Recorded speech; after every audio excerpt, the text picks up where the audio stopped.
kamong tanang mga yuta, awiti ang Ginoo, dayga ang iyang ngalan, isangyaw ang iyang kaluwasan sa tanang adlaw. Ang Ginoong atong Dios moho abot nga gamhanan, isugilon ang iyang himaya diha sa kanasuran, diha sa katawhan ang iyang katingalahang mga buhay. Isulti diha sa kanasuran, Hari ang Ginoo,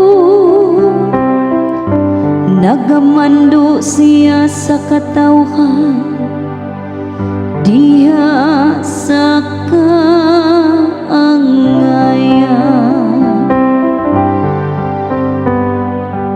Ang Ginoong atong Dios moho abot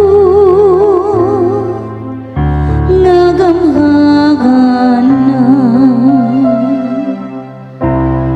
maglipay ang kalangitan ug magsadya ang kayutaan,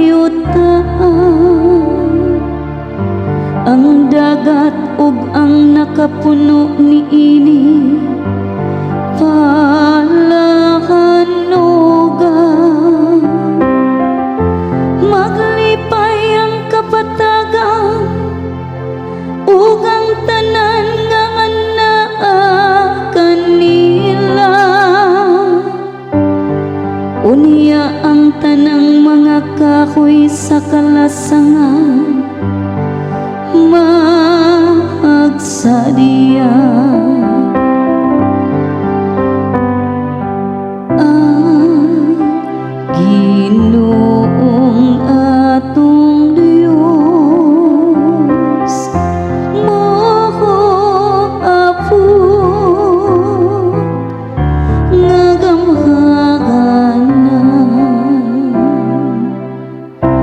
manglukso sila sa kalipay atubangan sa Ginoo, kay moabot na siya, kay moabot siya aron pagmando sa yuta,